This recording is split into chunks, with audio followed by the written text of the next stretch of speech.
नमस्कार, knocking-news.com में आपका स्वागत है। मैं हूं गिरिजेश वशिष्ठ।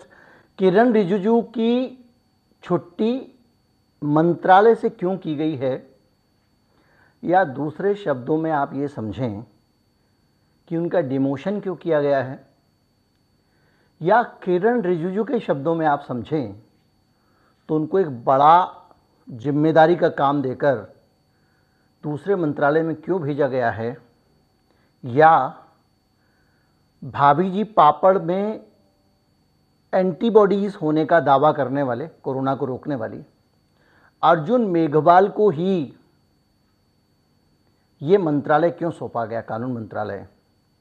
आज इस सब को हम समझेंगे और सबसे ज़्यादा ज़रूरी चीज़ ये समझेंगे कि क्या सचमुच किरण रिजिजू की छुट्टी या कहें कानून मंत्रालय से विदाई चीफ जस्टिस की शिकायत के कारण की गई है, क्या बयान ही इसके कारण है या कुछ और है।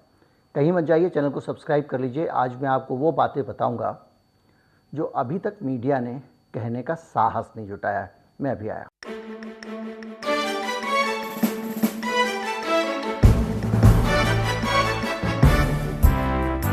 सबसे पहले भाभी जी पापड़ की बात कर लें।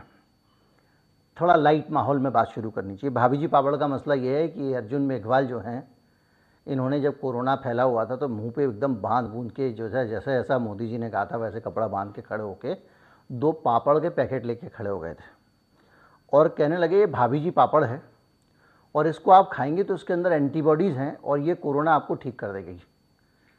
मतलब जितनी भी दुनिया भर की बातें हो रही थी उनसे अलग हुआ कि ना पापड़ का इलाज लेके आए थे। तो तब से इनको भाभी जी पापड़ वाले मंत्री जी कहा जाता है।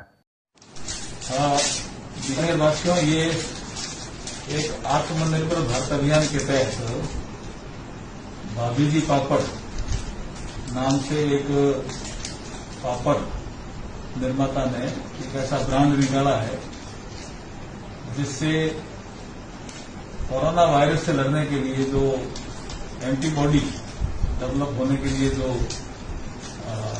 साधन है, खाने के माध्यम से बॉडी में जाएंगे और कोरोना वायरस की लड़ाई में ये पापड़ मददगार साबित होगा। है भी रोचक बात। तो अब ये भाभी जी पापड़ वाले मंत्री कानून मंत्री बन गए। अब क्या भाभी जी पापड़ के कारण कानून मंत्री बने? नहीं बने।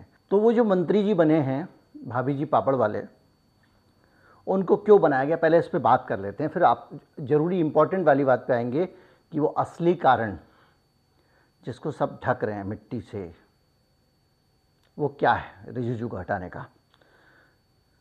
तो इनका बैकग्राउंड क्या है, क्या ये इनका लॉ का बैकग्राउंड है। अब लॉ इन्होंने कौन सा वाला पार्ट पास किया है पता नहीं। एक हमारे ज़माने में एक लॉ ये भी पास किया जाता था कि लड़का BA पास हो गया, फिर उसने क्या किया, MA पास हो गया, पढ़े जा रहा है, उसको पढ़ने के अलावा कोई गुण नहीं है उसके अंदर। उसके बाद वो MA करने के बाद भी कुछ नहीं कर पा रहा तो उसने LLB कर लिया। उस तरह की LLB वालों में से आधे लोग चाहते ही नहीं थे प्रैक्टिस के लिए, ना वकील बनते थे, कुछ बनते थे, बस उनको एक डिग्री मिल जाती थी। तो कई लोग पुराने ज़माने में ऐसे भी LLB होता था। मुझे नहीं पता कि ये जो भाभी जी पापड़ वाले हैं मेघवाल साहब, ये किस तरह के LLB हैं, कितना कानून की इंसाइट है, या इनके पास सिर्फ कानून की डिग्री है। लेकिन उनको बना दिया गया है और उनको दर्जा दिया गया है राज्य मंत्री का। जिन लोगों को नहीं पता है उनको बता दूं राज्य मंत्री का दर्जा क्या होता है। देखिए, 2 तरह के मंत्री होते हैं केंद्र में। वो हमारे बिटिया को जब स्कूल में पढ़ती थी, एक ट्यूशन पढ़ाने मैडम जी आई थी, वो उसको बताती थी राज्य मंत्री मतलब राज्य सरकार का मंत्री, और केंद्रीय मतलब कैबिनेट मंत्री मतलब केंद्र सरकार का मंत्री। मैंने कहा सही है। खैर, मैं आपको बताता हूँ। दरअसल मंत्री 3 प्रकार के होते हैं। उप मंत्री होते हैं, राज्य मंत्री होते हैं और कैबिनेट मंत्री होते हैं। 2 प्रकार की चीज़ें होती हैं, एक मंत्री परिषद होता है और एक मंत्री मंडल होता है। जो मंत्री परिषद होता है उसके अंदर कैबिनेट के मंत्री और राज्य मंत्री सबको मिला के एक बड़ा समूह होता है जिसको आप कहते हैं मंत्री परिषद, और एक उसके अंदर कोर समूह होता है जिसमें सबसे अहम मंत्री होते हैं, वो होता है मंत्रिमंडल। तो जो कैबिनेट होती है, वो जो फैसले होते हैं, देश की नीतियां बनती हैं, वो कैबिनेट बनाती है।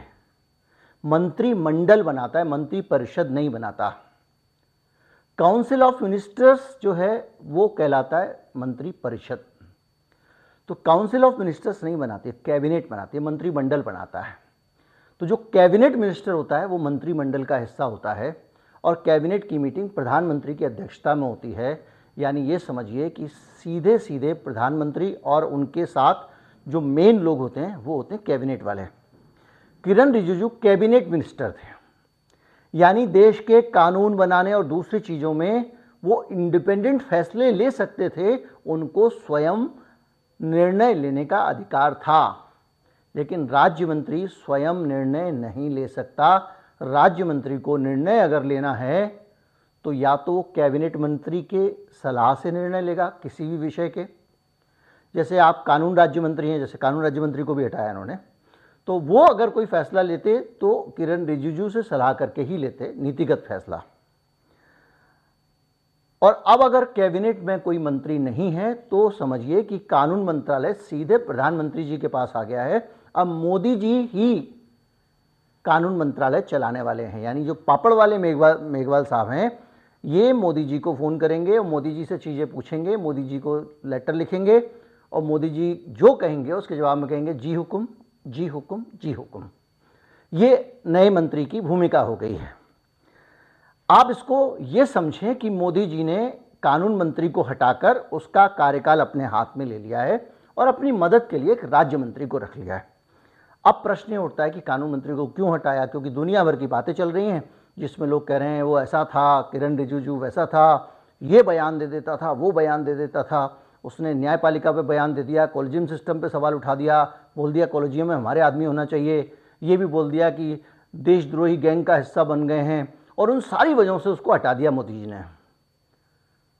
तो लोगों ने पूछा भाई साहब ये तो तब से बयान दे रहे थे, अचानक क्यों हटा दिया?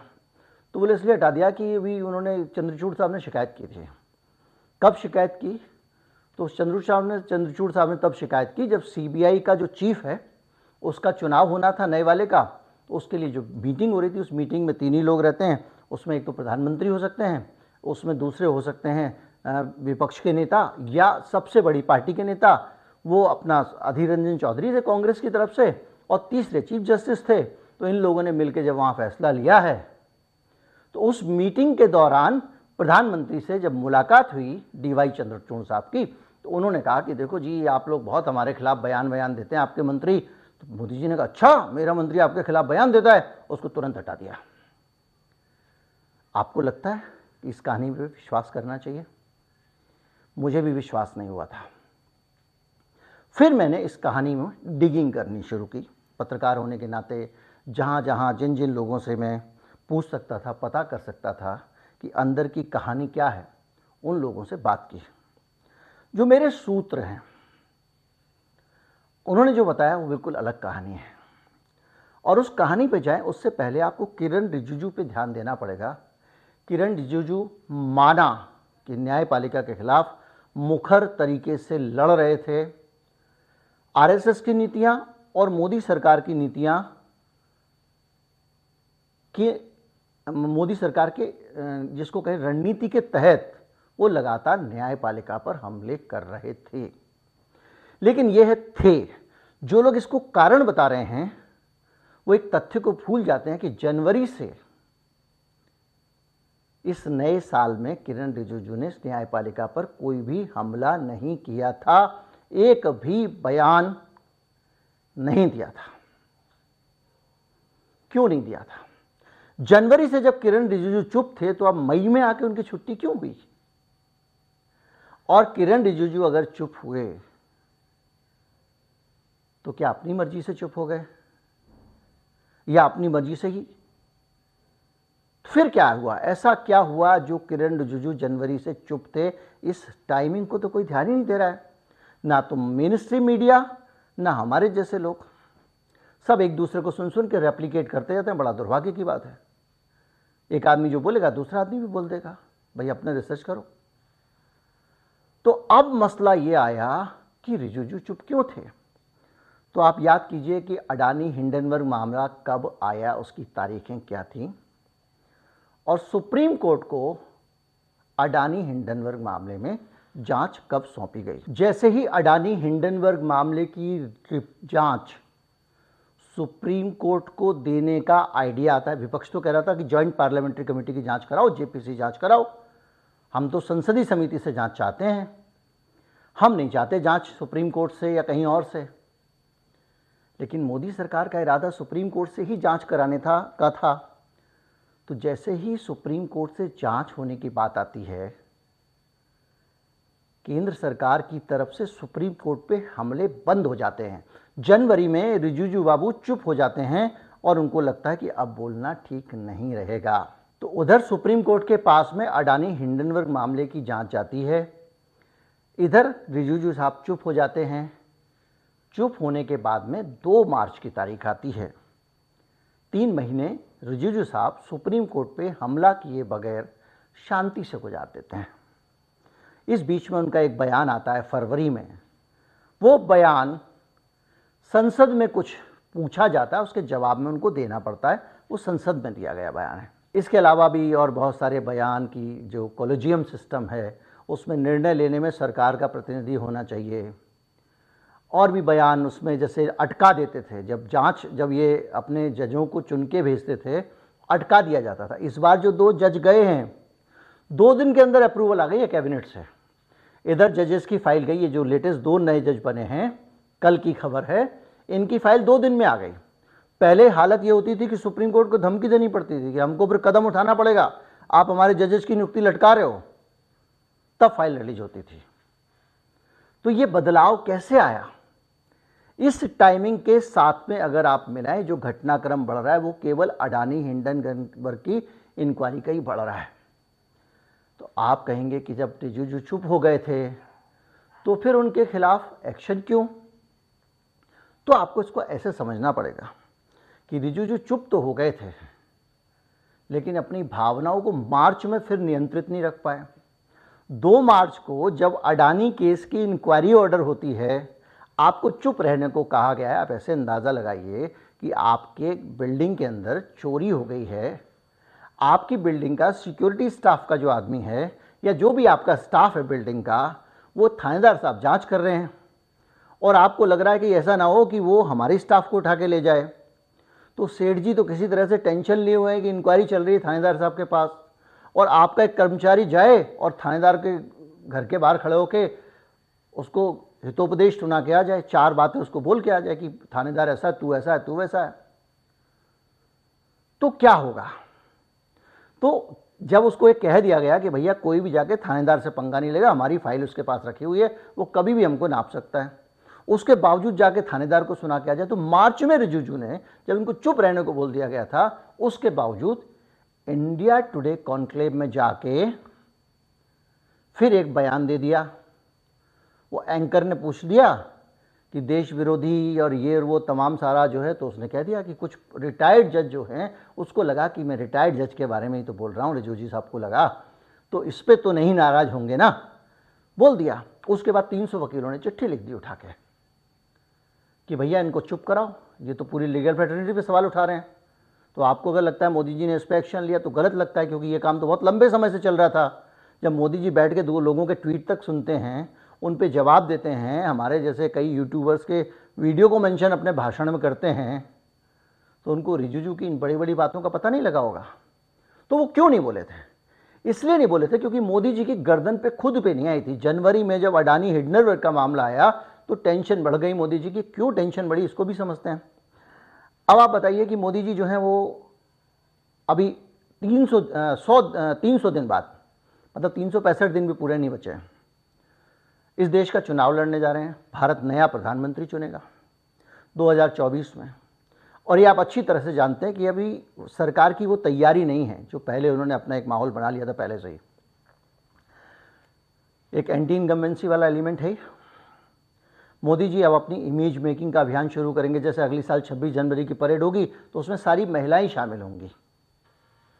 इस तरह के प्रतीकात्मक चीज़ों को बहुत सारी अब आपको अहमियत मिलने वाली, तो वो छवि बनाने में लगे हुए हैं। और छवि का हाल ये है कि अभी ऑस्ट्रेलिया में एक क्वाड समिट होना था जिसमें 4 देशों के प्रतिनिधि हिस्सा ले रहे थे। बाइडन साहब जो है अमेरिका वाले, उन्होंने कहा कि भाई देखो ऐसा हमारे देश पे कर्जा लेने की हमारी जो हैसियत थी, जितनी परमिशन संसद ने दी थी सरकार को, वो पैसा हम कर्जा ले चुके हैं, अब हमको और कर्जा लेना है, तो उसके लिए हमको जाना पड़ेगा संसद में। तो अमेरिका की संसद अगर परमिशन नहीं देती है तो जून में अमेरिका की सरकार दिवालिया हो जाएगी। फिर वहाँ के बहुत सारे वेलफेयर के काम, बहुत सारी चीज़ें जो है सोशल सिक्योरिटी के काम के लिए पैसा उनके पास नहीं बचेगा। सरकारी कर्मचारियों के वेतन का भी संकट आ जाएगा। मैं इस पर वीडियो बना चुका हूँ बहुत पहले, 4 महीने पहले। तो उन्होंने ऑस्ट्रेलिया की यात्रा कर दी अपनी कैंसिल। अब ऑस्ट्रेलिया की यात्रा कैंसिल कर दी तो बाकी राष्ट्राध्यक्षों ने भी कहा कि बाइडेन यार हम भी जाके क्या करेंगे, तो 4 में से 2 और ने कैंसिल कर दी, तो 3 लोगों ने ऑस्ट्रेलिया की यात्रा कर दी कैंसिल। लेकिन मोदी जी जा रहे हैं, क्योंकि मोदी जी को वहाँ रोड शो करना है और रोड शो करके वहाँ से माहौल बनाना है कि देखिए दुनिया भर में मोदी जी का क्या जलवा है, भारत विश्वगुरु बन चुका है और जब तक ये रहेंगे भारत विश्वगुरु रहेगा, इसलिए इन्हीं को वोट दो। ये जो बनेगा चुनाव तक पूरा माहौल बनेगा, इस तरह का चल रहा है। तो वो मोदी जी जो अपनी छवि के लिए इतनी कोशिश कर रहे हैं, इतनी मेहनत कर रहे हैं, उन मोदी जी की छवि का क्या होने वाला? अगर मान लीजिए अडानी हिंडनबर्ग रिपोर्ट में कहीं से ये आ जाए कि वो 3,000 करोड़ रुपए किसके हैं, इसका पता लगाया जा रहा है, वो बेनामी पैसा है 20,000 करोड़। सबसे पहले ये मसला इसी चैनल पे मैंने उठाया था, कांग्रेस पार्टी ने फिर अपनी प्रेस कॉन्फ्रेंस में उसको रिपीट किया। आज देश भर में ये सवाल पूछा जा रहा है। सबसे पहले हमने डिस्कस किया था, आपको याद होगा जो रेगुलर सुनने वाले हैं। तो साहब क्या होगा अगर सुप्रीम कोर्ट की रिपोर्ट ये कहती है कि हाँ अडानी ने गड़बड़ की है और अपने शेयरों का दाम इन्फ्लेट किया है, जो आरोप लगाए थे हिंडनबर्ग ने, उनमें से 5 आरोप को सही मान लेता है। देखिए मोदी जी का अडानी का रिश्ता ऐसा रिश्ता है जिस रिश्ते को गंगा जली उठा के भी मोदी जी बोल दें या अडानी बोल दें कि हमारा कोई रिश्ता नहीं है, कोई विश्वास नहीं करेगा। दोनों की टांग बंधी हुई है एक दूसरे के साथ में, एक कुएं में गिरेगा तो दूसरा झटका खाए बगैर रह ही नहीं सकता है। वो भले ही नीचे ना गिरे, पकड़ के लटक जाए, लेकिन मुसीबत में जरूर पड़ेगा। तो अगर अडानी वाले मामले में सुप्रीम कोर्ट के अंदर से कोई रिमार्क आ जाता है, रिमार्क, मैं रिमार्क की बात कर रहा हूँ, फैसले की बात नहीं कर रहा हूँ। रिमार्क क्या होता है? एक ऑब्जर्वेशन होता है, सुनते सुनते में जैसे आप सुनवाई कर रहे हैं, सुनते सुनते में बोल देते हैं। जैसे अभी गौतम गंभीर एक मानहानि का मुकदमा लेके गए हुए हैं एक अखबार के खिलाफ, तो वहाँ जज साहब ने कहा कि ऐसा है गौतम गंभीर साहब, जब आप सार्वजनिक जीवन में हम सब आते हैं और ये सोशल मीडिया का ज़माना है, तो हमारी थोड़ी मोटी चमड़ी हो जाना चाहिए और उसमें हम भी शामिल हैं, लोग हमले करते हैं। अब ऐसे एक एक चीज़ को लेके मानहानि ठीक नहीं है। अब इसका मतलब ये नहीं है कि जज साहब ने कहा कि तुम मानहानि का मुकदमा मत करो, इसका मतलब ये भी नहीं है कि आप तो जरा, ये जज साहब ने अपना विचार व्यक्त कर दिया, इसका मुकदमे से कोई लेना देना नहीं है, मुकदमे के निर्णय पे भी इसका असर नहीं पड़ेगा।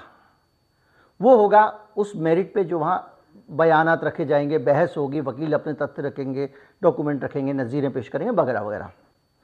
तो ऐसे ही अगर एक ऑब्जर्वेशन सुप्रीम कोर्ट के अंदर एक जज साहब सुनवाई करते हुए ये दे देते हैं कि इतना बड़ा मामला था, इसमें प्रधानमंत्री जो हैं उनकी भूमिका को लेकर कुछ भी ABCD की उनको नज़र रखनी चाहिए थी, या प्रधानमंत्री से संबंध उनके काफ़ी अच्छे रहे हैं तो अडानी जी को ध्यान रखना चाहिए था कि प्रधानमंत्री की बदनामी होगी, या कुछ भी, या ये भी कि भैया देखिए अब लोग तो विधानसभाओं में कह रहे हैं कि प्रधानमंत्री की कंपनी है, इतना बार बोलना है।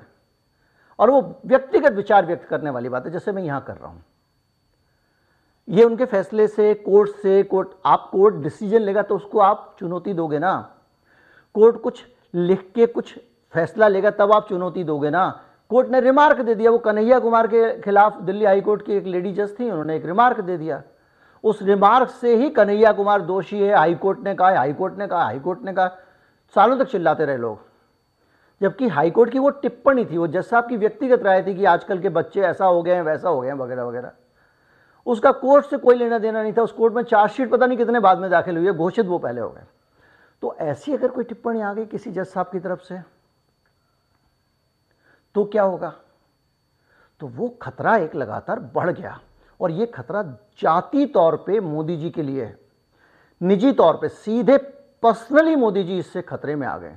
तो अब ये लगता है कि भाई हम ऐसे में न्यायपालिका को नाराजगी में क्यों रखें जिसमें वो अगर जरा सा कुछ बोल दे तो हमारे लिए मुसीबत हो जाएगी। और ऐसे में ये रिजिजू जो है इसको जब चुप बोले कर रहे हैं, बोला होता बोले जा रहा है, तो क्या मोदी जी ने प्रोएक्टिव डिसीजन ले लिया? नहीं, इस मुलाकात के बाद डिसीजन लिया है। तो मुलाकात में जो हुआ उसके बारे में जो सोर्सेज बताते हैं वो अलग है और जो खबरें चल रही हैं वो अलग है। खबरें ये चल रही हैं कि चंद्रचूड़ ने मोदी से शिकायत की है, लेकिन जो सूत्र बता रहे हैं वो ये बता रहे हैं कि मोदी जी ने चंद्रचूड़ साहब से कहा कि हिंडनबर्ग रिपोर्ट आई है, अडानी जी का मामला है, जरा ध्यान रखिएगा। वो इसी तरह से कह लेते हैं। अब आप कहेंगे वो मोदी जी जाके डीवाई चंद्रचूड़ को बोलेंगे तो हमको मोदी जी का रिकॉर्ड खंगालना पड़ेगा। तो मोदी जी का रिकॉर्ड ये कहता है कि हमारे पास में एक वीडियो क्लिप मौजूद है जिसमें TV9 भारतवर्ष चैनल नया नया शुरू हुआ था, उसके कार्यक्रम में मोदी जी आए थे और जो कंपनी का सबसे बड़ा अधिकारी था, शायद CEO था, उससे कह रहे हैं कि साहब आपके लोग तो हमारे खिलाफ खबर दिखाते रहते हैं। वो अजीत अंजुम में विनोद कापड़े की शिकायत कर रहे थे।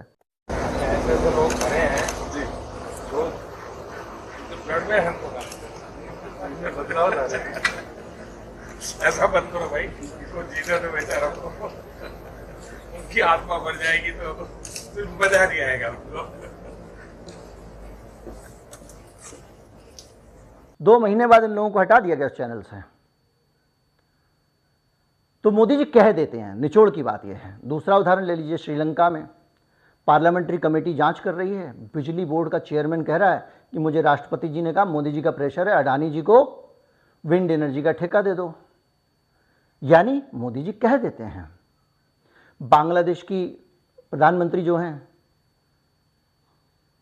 ये छपा बाकायदा कि उन्होंने, मोदी जी ने उससे कह दिया कि भाई अडानी जी को से बिजली खरीद लो।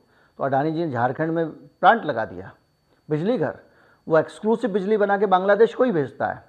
उसको SEZ घोषित कर दिया गया ताकि टैक्स कम देना पड़े।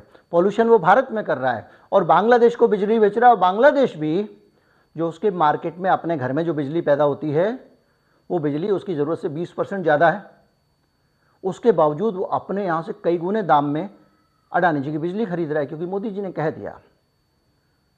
संसद के गलियारों में जो लोग जाते हैं वहाँ पे भी चर्चा है कि पहली बार जब ऑस्ट्रेलिया के प्रधानमंत्री आए थे, पहली मुलाकात में 14 में नए नए प्रधानमंत्री बने थे, मोदी जी ने कोई संकोच नहीं किया, ऑस्ट्रेलिया के प्रधानमंत्री से कह दिया कि वो अडानी वाला एक कंट्रोवर्सी चल रही है, जरा देख लेना। तो अडानी क्या मोदी जी बोल सकते हैं। तो कहानी सूत्र ये कह रहे हैं कि मोदी जी ने कहा कि देखिए ऐसा ऐसा मामला आ गया है और आपकी तरफ से बहुत लगातार खतरनाक सुप्रीम कोर्ट की तरफ से रिमार्क आ रहे हैं, क्या ये सब कुछ नाराजगी वाराजगी तो नहीं है?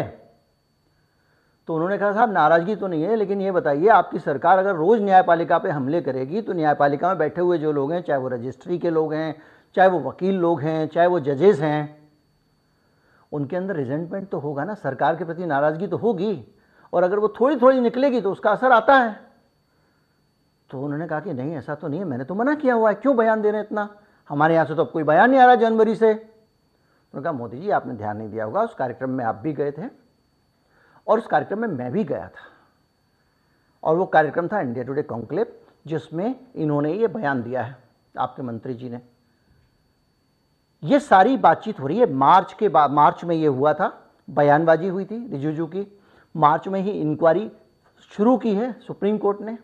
अभी 2 महीने होने के बाद में उसको एक्सटेंड किया गया है और उसके बाद में अभी ये अप्रैल में या मई की शुरुआत में आप कह लें, CBI चीफ के सिलेक्शन के लिए जब मीटिंग होती है तो वहाँ ये कन्वर्सेशन होता है। 10 दिन के अंदर समझ लीजिए रिजिजू की छुट्टी हो जाती है। यानी सुप्रीम कोर्ट के हाथ में मोदी जी का भविष्य है और वो भविष्य सीधे अडानी हिंडनबर्ग खुलासे की जांच से जुड़ा हुआ है। अगर जांच में कुछ भी नेगेटिव रिमार्क आते हैं तो मोदी जी की सारी करी कराई मेहनत, जितना उन्होंने प्रचार किया है, जितनी छवि चमकाई है, जितनी सेल्फियां की हैं, जितने फोटो लगे होर्डन पे, उस सब की मेहनत खट से कम हो जाएगी। मैं ये तो नहीं कह रहा जीरो हो जाएगी, ये तो विपक्ष के ऊपर डिपेंड करता है, वो जीरो कर पाए तो कर भी लेगा। तो जो वजह सामने आ रही है वो ये वजह सामने आ रही है, वजह है अडानी साहब की जांच, वजह है अडानी हिंडनबर्ग घोटाला, और वजह है उस पर सुप्रीम कोर्ट की नाराजगी, वजह है इनके मुंह से ज़रूरत से ज़्यादा कुछ निकलते जाना और उसकी वजह है कि अब एक कानून मंत्री ऐसा आ गया है जो मोदी जी के अनुसार चलेगा, यानी अब न्यायपालिका के साथ भैया संबंध सुधार लो, साल भर बचा हुआ है, इस बीच में कोई उल्टा सीधा फैसला आ गया तो चुनाव जीतना मुश्किल हो जाएगा। कहानी ये है जो विभिन्न सोर्सेस से आई है और जो मेरा अपना एनालिसिस है और मेरा अपना ऑब्जर्वेशन है। उम्मीद करता हूँ वीडियो आपको अच्छा लगा होगा। अच्छा लगा हो तो ज़्यादा से ज़्यादा लोगों तक पहुँचाएं, चैनल को सब्सक्राइब कर लें। नमस्कार, जय हिंद।